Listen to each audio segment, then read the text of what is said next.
আসসালামু আলাইকুম সবাইকে। আমি এই মুহূর্তে রয়েছি বড়ইতার গ্রামে। এটা গণবদ্দি ইউনিয়ন, তারপর নকলাদ থানা, শেরপুর জেলা। আমার পিছনে দেখতে পাচ্ছেন এটা নালিতাবাড়ি। আবার আমার হাতের ডান পাশে রয়েছে শেরপুর সদর থানা।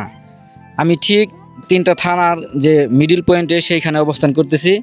আমরা দেখতে পাচ্ছেন যে এই যে একটা কাঠের ব্রিজ, এই ব্রিজটা দীর্ঘদিন যাবৎ এলাকাবাসী এটা মানে সরকারি কর্তৃপক্ষের কাছে বিভিন্নভাবে বিভিন্ন মাধ্যমে আবেদন করে আসছে যে এটা পাকাপোক্ত করার জন্য, একটা ব্রিজ করার জন্য। এখানে বড়ইতার গ্রামের বাসিন্দারা এই দিকে যে পিছনে দেখতে পাচ্ছেন খোলা জায়গা মাঠ, সেখানে তারা ধানের আবাদগুলো করে, এবং এই যে একটা জীর্ণ শীর্ণ একটা দেখতে পাচ্ছি যে একটা তারা সেতু বানিয়েছে, এর উপর দিয়ে সেই আবাদি ফসলগুলো নিয়ে আসে।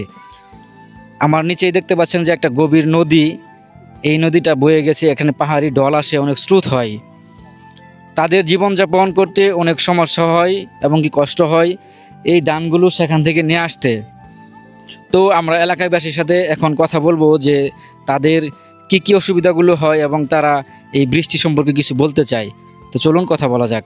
আমি এখন এই বড়ইতার গণবদ্দি ইউনিয়নের বড়ইতার গ্রামের অবস্থান করতেছি। আমি এই এলাকার বাসিন্দাদের সাথে কথা বলবো এই বৃষ্টি সম্পর্কে। তো ভাই, আপনার নাম দিয়ে শুরু করবেন। আমার নাম হলো শাহাবুদ্দি, নকলা ইউনিয়নের বাসিন্দা। জি। এই এই যে রাস্তাটা যে আপনার ওই পাশে আমাদের ধানের আবাদ, অনেক কষ্ট করাও, মানুষজন মনে করলেন অনেক টাকা খরচ করে আপনি নিয়ে আনিও। এই ব্রিজটা অনেক আবেদন করা হয়, এটা করে না। তারপরে এই দেখেন এটা নদীর মধ্যে অনেক স্রোত, অনেক যেমন পানিতে অনেক পোলাপান পড়লে সমস্যা, গরু বাছুর পড়লে সমস্যা, আমরা এটার ভোগ করতেছি। এটা এবং কি জিনিস অনেক রিকোয়েস্ট করা হয়েছে, এটা হয় না।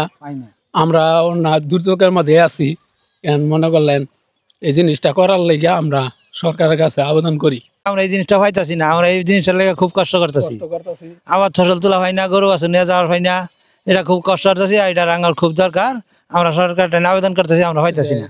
আগর এই ব্রিজটা খুবই জরুরি দরকার। এই কারণে গরু বাছুর মানুষজন যদি বহুত আবাদের ফসল, আর এই রাস্তাটা দিয়ে অনেক মানুষ চলাফেরা করে, খুব কষ্ট হয়। এই রাস্তাটা না হলে ওদিকে বিয়া শাদি আমরা করা হয় না, বিয়া শাদি দিবারও হয় না। এইরকম ধরনের দুর্যোগ জায়গার মধ্যে আমরা আছি। ওরা এটা বহুত সরকারের কাছে রিকোয়েস্ট করছি, আঙ্গ কাজ করে দিল না। ঠ্যাং যে ভাঙতেছে সবাই গেলে সবারই গেলে কষ্ট। এই যে একটা বাড়ি ঘর আমরা বড়িতারের সবাই বড়িতারের এই বাড়ি ঘর না, এই যে রাস্তাঘাট হলে সবাই আমরা আবাদ টাবাদ করে খাবার পেলাম নইলে আমার ধানের দিক দা কোন, আবাদের দিক দেন কোন, গরুরদের দিক দা কোন, সব দিক দিয়ে আঙ্গর উন্নয়ন হতো। ওখান করলে এখান আঙ্গর কোনো কিছুই পাই না। বন্ধটা এটা আঙ্গর নকলা এই গরু বাছুর আছে, এই বন্ধু আমরা খাওয়াই, ছাগল গরু ভেড়া যা আছে সব এই বন্ধু খাওয়াই। ওই যে মস্ক হইতেছে, ওই যে মস্ক হইতেছে, ওষুধ গেলে ঠ্যাং ভাঙলে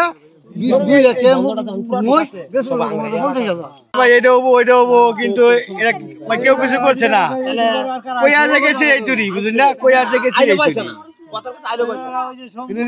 তো আমরা শুনতে পেলাম যে এলাকাবাসীর যে মতামত, তারা সেটা এখানে এই ভিডিওর মাধ্যমে তুলে ধরলো।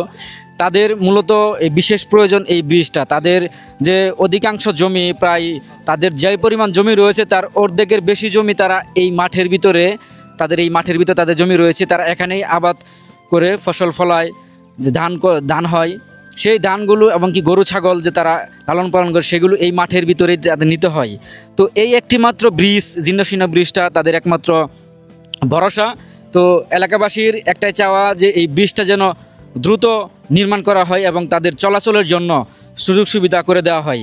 আমি এই একটা পয়েন্টেই আমি বলে রাখি যে এই জায়গাটা হচ্ছে একদম শেরপুর জেলার তিনটা থানার একদম বলা যায় যে মিডিল পয়েন্টে। আমার পিছনে দেখতে পাচ্ছেন এটা হচ্ছে নকলা থানা, গণবদ্দি ইউনিয়নের ভিতরে পড়েছে। আর আমার যে এই সামনে দেখতে পাচ্ছেন এদিকে হচ্ছে নালিতাবাড়ি থানা, আর আমার এই পাশে হচ্ছে শেরপুর সদর থানা। তো এই ব্রিজটা খুবই গুরুত্বপূর্ণ এলাকাবাসীর কাছে। তো তাদের একটাই চাওয়া, সরকার যেন এই দ্রুত এই ব্রিজটা সম্পন্ন করে দেয়। তো ধন্যবাদ সবাইকে।